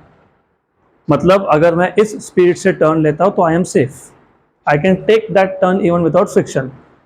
बट गाड़ी जब एक टर्न पे आता है, उसका वैल्यू मोस्ट सेफ स्पीड से कम भी हो सकता है और उससे ज़्यादा भी हो सकता है। लेकिन कम तो कितना कम? There has to be some limit, उसको बोलते हैं लोअर स्पीड लिमिट। अगर उस पर्टिकुलर वैल्यू से गाड़ी का स्पीड कम हुआ तो क्या होगा? चलो इमेजिन कर लो तो अच्छे समझेगा। लो, ये तुमने बैंकिंग कहाँ किया? कर्वेचर पे। कहाँ किया? कर्वेचर पे, बराबर। मोस्ट सेफ स्पीड से मेरा स्पीड कम है। अगर मैंने स्पीड बहुत ही कम कर दिया तो मेरा गाड़ी ना सर ट्रैक पे नहीं जाएगा, वो ऐसा जाएगा। मतलब इट विल स्टार्ट ड्रिफ्टिंग। कहाँ पे? टुवर्ड्स द इनर एज, क्योंकि ये इनर एज था, अंदर की तरफ। और अगर मेरा स्पीड बहुत ज़्यादा है तो it will start going tangentially outwards. यहाँ तक क्लियर? तो हम नॉर्मली प्रैक्टिकल लाइफ में जब गाड़ी ड्राइव करते हैं, टर्न पे हम लोग मोस्ट सेफ स्पीड के साथ ड्राइव करते हैं क्या? नहीं। उससे कम हो सकता है क्या? यस। उससे ज़्यादा हो सकता है क्या? यस। लेकिन कम तो कितना कम? अगर बहुत ही कम कर दे तो गाड़ी टर्न मारेगा ही नहीं, यहाँ आके आपको रुक जाएगा, या फिर जो इनर फेंस है वहां पे जाके कोलाइड हो जाएगा। और ज़्यादा हुआ तो रोड से बाहर। तो हमको फाइंड करना है लोअर लिमिट। लोअर लिमिट मतलब स्पीड का कम से कम कितना वैल्यू होगा, so that the vehicle can take a safe turn. और हमको फाइंड करना है कौन सा limit? Upper limit, so that the vehicle can take a safe turn. मतलब ना गाड़ी अंदर की तरफ ड्रिफ्ट हो, ना गाड़ी बाहर की तरफ ड्रिफ्ट हो, तो vehicle should be able to take safe turn. तो ये जो लोअर स्पीड लिमिट है और जो अपर स्पीड लिमिट है, हमको इसके अभी इक्वेशंस चाहिए। तो पहले हम लोग फाइंड कर लेंगे number 1, lower speed limit. How many of you have not yet understood the speed limits? I'll just repeat. Clear है क्या? पक्का पक्का? चलो टेल मी वन थिंग, अगर बैंकिंग नहीं किया हमने तो रोड कैसा था? हॉरिजॉन्टल। उस पर मैक्सिमम पॉसिबल स्पीड क्या था? To take a safe turn, under root of mu S R G. मतलब हम कंप्लीटली डिपेंडेंट है म्यू एस पे। ये म्यू एस पे जो हमारा डिपेंडेंसी है, इसको हटाने के लिए हमने क्या किया? बैंकिंग। बैंकिंग मतलब क्या? The process of raising the outer edge with respect to inner edge. Banked road पे what is the most safe speed? Under root of R G tan theta. मतलब म्यू का डिपेंडेंसी खत्म। यहाँ तक clear? लेकिन ये जो मोस्ट सेफ स्पीड का वैल्यू है, it is a constant value. And when we drive vehicles on road, हम लोग कभी भी वो जो हमको वैल्यू बताया है उस स्पीड पे तो चलते नहीं है, या तो उससे कम पे या तो उससे ज़्यादा पे। अगर हमने बहुत ही कम कर दिया तो टर्न नहीं ले पाओगे, you will be drifted towards the centre या फिर टुवर्ड्स द इनर एज। ज़्यादा स्पीड रखोगे तो you may be thrown out बाहर, रोड के बाहर, राइट? तो अगर हमको सेंटर की तरफ ड्रिफ्ट नहीं होना, तो जो लोअर लिमिट है, मतलब स्पीड का मिनिमम जो वैल्यू है, वो एक वैल्यू होगा, उसका इक्वेशन चाहिए। अगर हमको रोड से बाहर भी नहीं जाना तो मैक्सिमम स्पीड का भी एक वैल्यू होगा, उसको क्या बोलोगे? अपर स्पीड लिमिट। तो हमको क्या फाइंड करना है अभी? लोअर स्पीड लिमिट और अपर स्पीड लिमिट। यहां तक क्लियर? लोअर एंड अपर, ये दोनों चीजें फाइंड करनी है। तो चलो देखते हैं अभी कैसे फाइंड करेंगे, लेट अस सी। ओके, तो ये था हॉरिजॉन्टल रोड, फिर आया टर्न, और टर्न पे हमने कर दिया, क्या कर दिया, बैंकिंग। तो ये बैंकिंग हो गया रोड का, तो this is banking of road. और यहाँ पे जो एंगल बना है इसको तुमने बोला था एंगल ऑफ बैंकिंग। यहाँ पे था नॉर्मल रिएक्शन, नॉर्मल रिएक्शन का sign component towards the centre था, और यहाँ था कॉस कंपोनेंट। तो यहाँ तक तुमको ऑलरेडी पता है, अब इसके आगे पता नहीं, ये पक्का। अब सोचो, अगर मेरे गाड़ी का जो स्पीड है वो मोस्ट सेफ स्पीड से कम है, भाई मोस्ट सेफ स्पीड क्या है, under root of R G tan theta, इससे कम है। तो मैं काम करता हूं, ये जो लोअर स्पीड लिमिट है ना, इसको नया नाम देता हूं, इसको बोल देता हूं मैं V1। तो ये जो V1 की वैल्यू है ये किससे कम है, किससे कम है, अंडर रूट ऑफ, आपके नोट्स में देखो, नोट्स देखो, नोट्स रूट दिख रहा है, रूट, हाँ तो वो रूट प्रिंट नहीं हुआ, वहां पर अंडर रूट कर लो। नोट्स में लोअर स्पीड लिमिट के केस में स्क्वायर रूट प्रिंट नहीं हुआ है, तो वो प्रिंट नहीं हुआ तो तुम लिख लो वहां पे वो स्क्वायर रूट है, बराबर, clear. Number 2, lower speed limit मतलब हमारा जो स्पीड है वो मोस्ट सेफ स्पीड से कम है, तो लेस है, बराबर। तो V1 is less than under root of R G tan theta. Very good. अब इस केस में क्या होगा वो समझ लेते हैं। तो let us see what happens in this case. तो we are not driving the vehicle with most safe speed, but we are driving this at a speed less than most safe speed. Speed अगर कम हो तो vehicle inner as की तरफ drift होगा कि outer की तरफ, वेरी गुड, इनर एज की तरफ, सही है, करेक्ट है, करेक्ट है। लेकिन हमको इनर एज की तरफ ड्रिफ्ट नहीं होने देना, किसने बचाया, फ्रिक्शन ने। तो जब व्हीकल अंदर की तरफ ड्रिफ्ट होना स्टार्ट होगा, वो कब होगा, जब स्पीड कम है। कहां ड्रिफ्ट होगा, अंदर की तरफ ड्रिफ्ट होना स्टार्ट होगा, राइट। तो फ्रिक्शन उसको बचा लेगा। फ्रिक्शन होता है अपोजिट। फ्रिक्शन क्या होता है, कौन सा friction, static friction, very good. तो ये कौन है, स्टैटिक फ्रिक्शन, सही है, क्योंकि स्पीड कम था तो गाड़ी अंदर की तरफ मतलब इनर एज की तरफ आने लगा था, लेकिन फ्रिक्शन ने उसको बैलेंस कर दिया, रोक दिया। अब ये फ्रिक्शनल फोर्स है, बराबर, वेरी गुड। तो इसको मैं एफएस बोल देता हूँ, फोर्स ऑफ स्टैटिक फ्रिक्शन। और मैं ना काम करता हूँ, ये लाइन को ऐसा एक्सटेंड कर लेता हूँ, ये एंगल थीटा, तो ये कितना है, थीटा, वेरी गुड। क्यों, करस्पॉन्डिंग। और ये स्टैटिक फ्रिक्शन का कौन सा कंपोनेंट आ गया, कौन सा, हाँ कॉस, तो एफ एस कॉस। और यहां कौन गया, एफ एस साइन। और यहां पे कौन था, एम जी। अब मेरे को ये डायग्राम देख के बताओ कौन से फोर्सेस क्या क्या काम कर रहे हैं, जल्दी।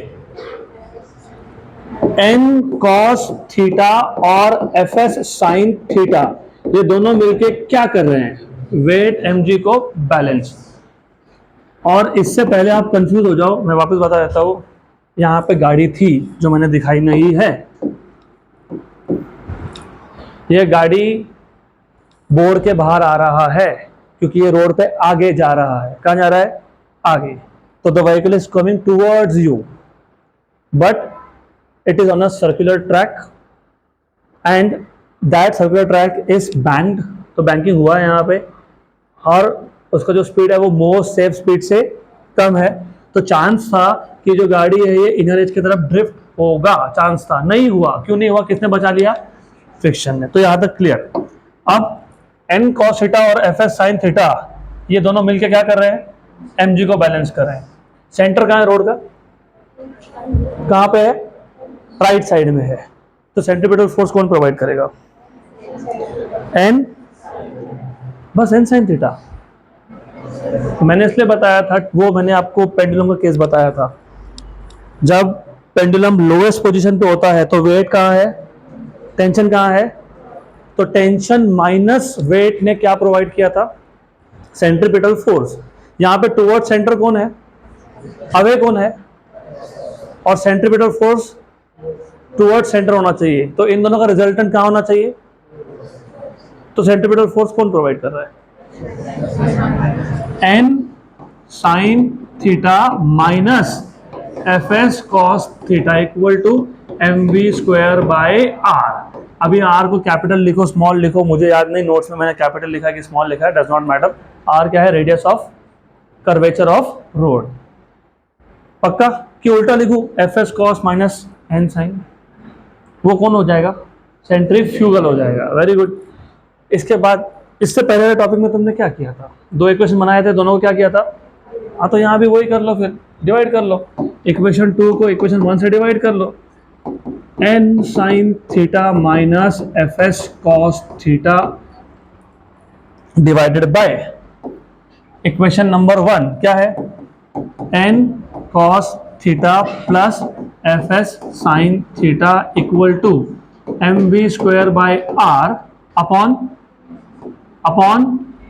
M g, m m cancel.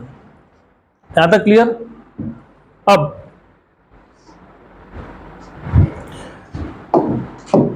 हमारे पास क्या बचा, v square by R G, और यहां क्या था, N sine minus F S cos upon N cos plus F S sign. Very good. तो क्या था यहाँ पे, N sine minus F S cos. Very good. आपको पता है फोर्स ऑफ स्टैटिक फ्रिक्शन का फॉर्मूला क्या होता है, mu times of normal reaction. तो मैं इसको म्यू एस एन कॉस ऐसा लिख सकता हूं ना, यस। नीचे क्या था याद है, N cos plus F S sine, F S मतलब क्या, mu S N sine. Very good. तो can I take out N cos theta common from numerator and denominator. यहां से मैंने एन कॉमन निकाल लिया, यस। मैंने कॉस कॉमन निकाला, कॉस था क्या यहाँ पे, नहीं, तो कॉमन निकाला, तो मतलब क्या करना पड़ेगा, डिवाइड करना पड़ेगा, एडजस्ट करना पड़ेगा। समझ में एडजस्टमेंट, नहीं समझ में आया तो टेंशन मत लो, मल्टीप्लाई करके देख लो वापस क्या मिलना चाहिए, एन साइन कर लो, N cos sine by cos, cos cos, तो क्या आ गया, एन साइन। या दूसरा सोचने का तरीका ऐसा होता है कि मैंने न्यूमरेटर से कॉस को कॉमन निकाला, था ही नहीं, तो मैंने क्या कर लिया, एडजस्ट कर लिया। मतलब मैंने क्या किया, कॉस थीटा को मल्टीप्लाई और डिवाइड किया, और फिर न्यूमरेटर से कॉस निकाल लिया कॉमन। आगे समझ में, माइनस म्यू एस, क्योंकि एन कॉस तो क्या हो गया, कॉमन, एन कॉस, यहां पे क्या बचेगा 1, प्लस वहां पे क्या आएगा, mu S sine theta by cos theta. Very good. Cancel और कैंसल हो गया ना, कैंसल कैंसल, तो v square by are g equal to what is sine by cos, tan theta minus mu S upon 1 plus mu S tan theta. तो what is v square from here, v square क्या आएगा, r g into tan theta minus mu S upon 1 plus mu S, ये we square था तो we क्या आएगा, under root. बराबर, यहां तक इज दिस क्लियर, बराबर है ना, पक्का पक्का। ये कौन सा लिमिट फाइंड कर रहे हो, अपर करोगे ना, नीचे माइनस ऊपर प्लस, देखो वही आएगा, वो मैं डिराइव करके दूंगा, लेकिन फिलहाल अपर के लिए न्यूमरेटर में प्लस और नीचे माइनस। बराबर, क्लियर। अब एक सबसे बड़ा प्रॉब्लम होता है एग्जाम में, खासकर तो स्टेट बोर्ड के एग्जाम में, हम लोग सब कुछ कर लेते हैं, फिर लगता है कि अरे करेक्ट है कि नहीं, फिर एक एक स्टेप चेक करते हैं, ये सही है क्या, वो सही है क्या, वो सही है क्या। नहीं करना, बताता हूँ क्यों नहीं करना। अगर फ्रिक्शन नहीं होता, मतलब म्यू की वैल्यू क्या होती, तो डाल के देखो 0, म्यू एस क्या हो गया, राइट। तो न्यूमरेटर का सेकंड टर्म क्या हो गया 0, डिनोमिनेटर का दूसरा टर्म क्या हो गया 0, तो डिनोमिनेटर में क्या बचा, तो यहाँ पे क्या आ गया tan थीटा, और बाहर क्या था, तो क्या बन गया under root of are G. ये तो आपका मोस्ट सेफ स्पीड था। हाँ, तो अगर म्यू की वैल्यू 0 डालने के बाद वापस से मोस्ट सेफ स्पीड का इक्वेशन बन रहा है, तो योर इक्वेशन इज करेक्ट।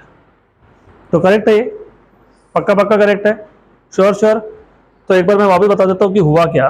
और when I repeat I will never draw diagram because I want you to visualise everything. Okay, हर बार पेपर पे लिखते बैठेंगे, ड्रॉ करते बैठेंगे, नहीं करना है। बैंकिंग ऑफ रोड का टॉपिक चल रहा था, उसमें हमको मोस्ट सेफ स्पीड ऑलरेडी पता है, under root of R G tan theta. हम लोग फाइंड कर रहे हैं स्पीड लिमिट, जिसमें हम लोग बात कर रहे हैं लोअर स्पीड लिमिट की, मतलब what is the minimum speed with which I can take a safe turn without drifting towards the inner edge, right. अगर मैं बोल रहा हूँ drifting towards the inner edge, मतलब friction is along the incline upwards. Already तुमको पता है N cos ऊपर था, एम जी वर्टिकली नीचे था, एन साइन टुवर्ड्स सेंटर था, ये तुमको ऑलरेडी पता है, that is the assumption. N cos, N sine and M G. Lower limit के लिए व्हीकल नीचे की तरफ ड्रिफ्ट हो सकता है तो फ्रिक्शन ऊपर जाएगा। अब फ्रिक्शन के दो कंपोनेंट हो जाएंगे, F S sine and F S cos.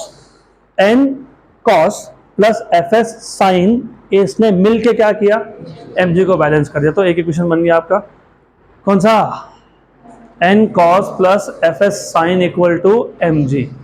दूसरा एन साइन टुवर्ड्स सेंटर। मैंने डायग्राम उल्टा दिखाया था इसलिए कंफ्यूज हो जाओगे, डोंट वरी। जो डायग्राम मैंने तुमको दिखाया है ना, उसमें सेंटर लेफ्ट साइड में है और जो यहाँ ड्रॉ किया था वो सेंटर राइट में था, तो कोई फर्क नहीं पड़ता डायग्राम कैसा भी ड्रॉ करो। मतलब मैं बता ही देता हूँ आपको, यहाँ पे या तो ऐसा ड्रॉ कर लो या फिर ऐसा ड्रॉ कर लो। ऐसा ड्रॉ करोगे तो यहाँ पे कौन आएगा, एन साइन, और यहाँ पे कौन जाएगा, F S cos. Very good. ऐसा करोगे तो सेंटर राइट में गया तो यहाँ पे कौन आ गया, एन साइन, और ये कौन आ गया, F S cos. Centre of the circle was here और इसके अंदर centre was here. In either case centripetal force will be N sine theta minus F S cos theta, मतलब m we square by r is equal to N sine theta minus F S cos theta. यहाँ तक clear. तो दो equation बन गए, कौन से दो, M G equal to N cos plus F S sine, और दूसरा M we square by R equal to N sine minus F S cos. दोनों को डिवाइड कर दो, पहले तो एम एम गया तो v square by are g equal to this thing you have to do, जो याद रखना पड़ेगा आपको, वी स्क्वायर बाय आर। तुमने इक्वेशन 2 को इक्वेशन 1 से डिवाइड किया है, इक्वेशन 2 में N sine minus F S cos होता है, तो v square by are g equal to N sine theta minus F S cos theta divided by N cos theta plus F S sine theta. F S की जगह पे लिख दो mu S into N, फिर N cos को common निकालो, numerator denominator से कर दो कैंसल, तो बचा sine by cos minus mu S upon 1 plus mu S sine by cos, तो बन गया आपका tan theta minus mu S upon 1 plus mu S tan theta. ये था v square by are g. R g को shift कर दो, we square का रूट ले लो तो वी मिल जाएगा, under root of R G tan theta minus mu s upon 1 plus mu s tan theta. To check if the equation is correct or not, put mu s equal to 0. So you will get v equal to under root of rg tan theta, which was nothing but most safe speed. Clear? Good. Sufficient for today. बाकी का कल देखते हैं।